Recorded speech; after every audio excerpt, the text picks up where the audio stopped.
Stop what you're doing for 10 seconds and do this. Stand with your heels touching a wall, then try to get your hips, your shoulder blades, and the back of your head all touching that wall at the same time without forcing your chin up. If the back of your head won't reach the wall, if there's a gap you can feel more than about 2.5 inches, you just ran a real test physical therapists use in clinics, and you found something with a name, thoracic hyperkyphosis, the forward curve in your upper back that shows up in roughly 1 in 3 adults over 60. It doesn't happen from one bad day. It happens from thousands of ordinary ones. A phone held low, hours in a chair, muscles in your upper back that quietly stopped doing their job because nothing ever asked them to. Here's what's coming.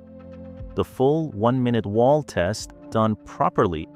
The real reason this curve is tied to your risk of falling, and even how well your lungs work as you age, and 3 exercises, not a vague list, 3 specific researched movements shown to measurably pull that curve back.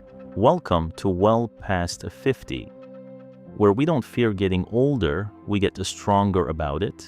Same promise as always.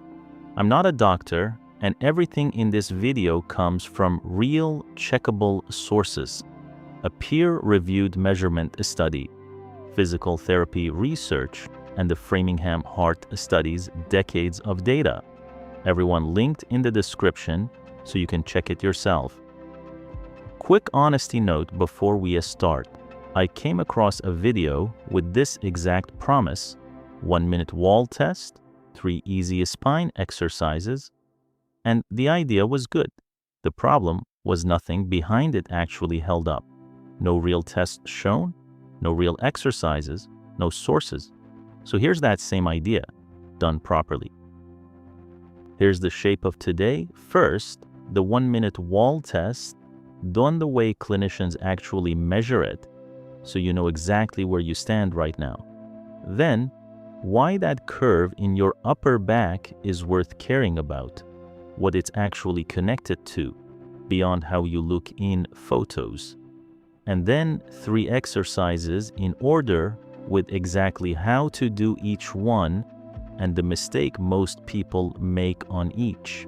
Subscribe now, twice a week, always real sources, never fear. Let's do this properly, because the version that actually works isn't complicated, it's specific.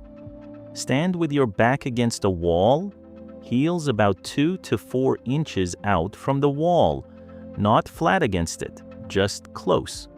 Now, without tilting your chin up or forcing anything, try to bring the back of your head, not your neck, the actual back of your skull, into contact with the wall while your shoulder blades and your hips stay touching it. Hold for a second and notice what happens. If your head touches the wall easily with your chin level, that's a good sign. If it doesn't, if you feel your chin lift to try to cheat the distance, or there's a visible gap between the back of your head and the wall, that gap is the measurement that matters. In the actual research behind this test, physical therapists measure that exact distance, the occiput to wall distance, with a ruler. A gap of about 6.5 centimeters, roughly 2.5 inches, was the cutoff that best identified thoracic hyperkyphosis in a peer-reviewed validity study, correctly flagging it about 7 times out of 10 and correctly clearing people without it about 3/4 of the time, with excellent agreement between different clinicians measuring the same person. Some therapists use a slightly different landmark, the base of your neck instead of the back of your skull, and the 2 measurements track each other closely. Either way, you're measuring the same thing. You don't need a ruler to get the point. Small gap or your head touches easily. You're in good shape structurally. and the exercises coming up are maintenance. Head won't get close no matter how you try, or the gap is clearly a few inches. Pay attention to what's coming next, because this is exactly the pattern the 3 exercises in this video are built to interrupt. Either way, write down what you noticed. In your own words is fine, touched easily or couldn't get close. At the end of this video, I'll tell you when to check again. Here's why a curve in your upper back is worth more than a few minutes of your time. Thoracic hyperkyphosis isn't rare. It's estimated to affect 20 to 40% of adults over 60, according to research published in the Journal of Orthopedic and Sports Physical Therapy, and it tends to progress slowly enough that most people never notice it happening. They just notice one day that reaching a top shelf feels different than it used to. And here's how most people actually get here, because I guarantee it's not one bad decision.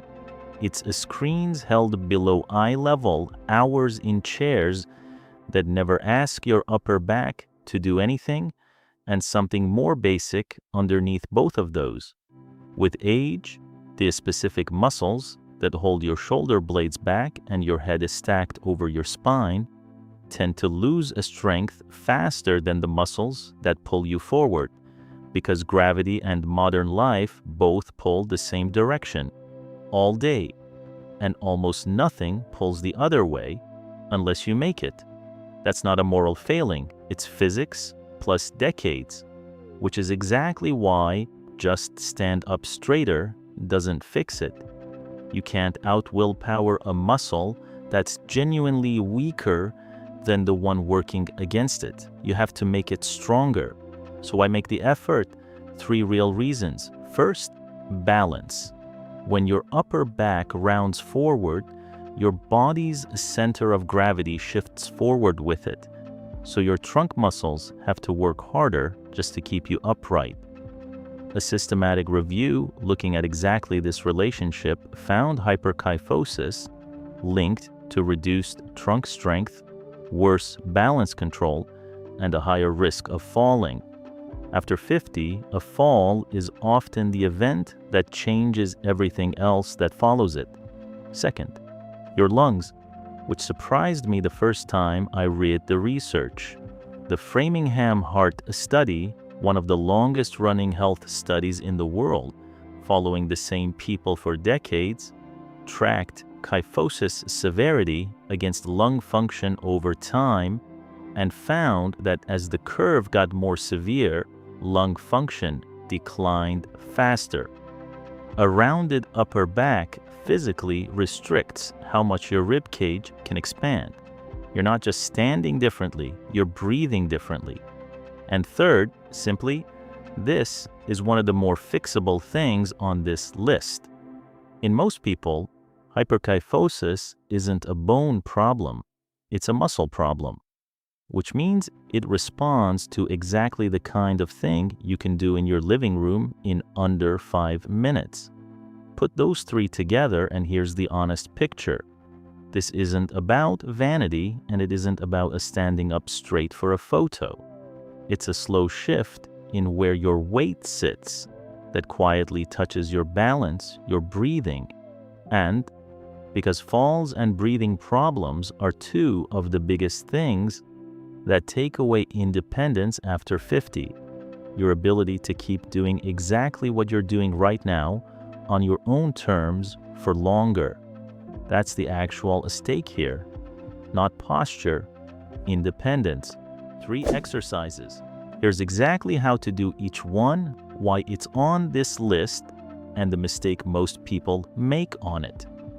Exercise 1, wall angels, because this is the direct opposite of the position that got you here. Stand with your back against a wall, feet a few inches out, lower back gently flat against it. Raise your arms out to the sides, elbows bent to 90 degrees. Backs of your hands touching the wall, like a goalpost shape. Slowly slide your arms up overhead, keeping the backs of your hands on the wall the whole way. Then slide them back down, 8 to 10 slow reps. Common mistake, letting your lower back arch off the wall to force your arms higher. Keep that arch small and let your range be honest, even if your hands only get halfway up at first. This one directly targets the muscles between your shoulder blades that hyperkyphosis lets go quiet. Exercise 2, the chin tuck, and this is the one most people do wrong by nodding their whole head down instead of gliding it back. Sit or stand tall, look straight ahead, and without tipping your chin down, glide your head straight backward, like you're making a slight double chin, until you feel a gentle stretch at the base of your skull. Hold 5 seconds, release, 10 reps. Common mistake, nodding the chin toward the chest instead. You should feel your ears moving directly back over your shoulders, not your chin moving toward your throat. This strengthens the deep muscles in the front of your neck that hold your head in line with your spine, the exact muscles that weaken the more your head sits forward. Exercise 3, the doorway chest stretch, because exercises 1 and 2 only work fully if the front of your body isn't fighting them. Stand in a doorway, elbows bent to 90 degrees, forearms and palms flat against the door frame on each side. Step 1 foot forward through the doorway and lean your body weight gently forward until you feel a stretch across your chest, not your shoulder joint. Hold 20 to 30 seconds, switch which foot steps forward, repeat. Common mistake, leaning from your lower back instead of stepping through with your foot. The stretch should show up across your chest, not your spine. Tight chest muscles pull your shoulders forward all day, every day, quietly working against everything the first 2 exercises are trying to build.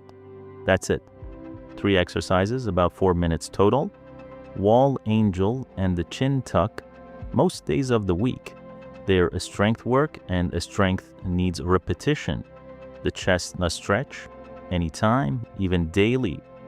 In an actual supervised program studying adults over 60, a structured routine targeting these same upper back muscles brought the average kyphosis angle down by close to 4 degrees in 3 months. And that improvement was still mostly intact 3 years later. This isn't a routine you do once, it's one you keep. And the research says keeping it is exactly what makes it last. A realistic expectation, because I'd rather tell you the truth than a number that sounds better. 4 degrees doesn't sound dramatic on paper. In your body, it's the difference between your head sitting visibly forward of your shoulders and your ear lining back up over them. The difference between reaching that top shelf with a strain and reaching it clean. And unlike a lot of exercise programs, the people in that same study were still measurably better 3 years after they stopped counting reps, which tells you this isn't fragile progress that vanishes the moment you look away. Slow to build, genuinely durable once it's there. One more thing, and it costs you nothing extra. However good these 3 exercises are, an hour of a slumped sitting can undo a chunk of what 4 minutes of exercise built. Pick one daily trigger every time you sit down at the table, every time a show comes back from a commercial break, and use it as your cue to run the wall test position for 10 seconds, heels, hips, shoulder blades, head, not as a workout, just as a reminder your body hasn't forgotten what tall feels like. One safety note, quick and honest. These 3 exercises are gentle enough that versions of them are used broadly in physical therapy settings. But check with your doctor first if you have severe osteoporosis, a recent spine fracture or spine surgery, or if any of these movements cause sharp or radiating pain. A mild stretching sensation is normal, sharp pain is not. For essentially everyone else, this is about as low risk as movement gets. Let's lock it in. The wall test, heels, hips, shoulder blades, head, takes 1 minute and tells you honestly where your upper back stands right now, using the same measurement physical therapists trust. That curve matters for reasons most people never hear: balance and fall risk, and even how well your lungs work over time, according to one of the longest running health studies ever run. And 3 exercises: wall angels, the chin tuck, and the doorway chest stretch, target the exact muscles behind it, with research on adults over 60 showing real, measurable improvement in a matter of months, largely holding years later. Retest the wall test in 2 weeks. Compare your own number to your own number. That's the only score that counts. If this gave you something more useful than a video that just looked good without holding up, do 2 things. Subscribe. Well, Past 50 publishes twice a week, always with real sources linked below, never with fear. And send this to the one person over 50 who always says their back feels tight by the end of the day. This could be the 4 minutes that starts changing that tonight, not someday. In the comments, tell me what happened when you actually tried the wall test. See you in the next one.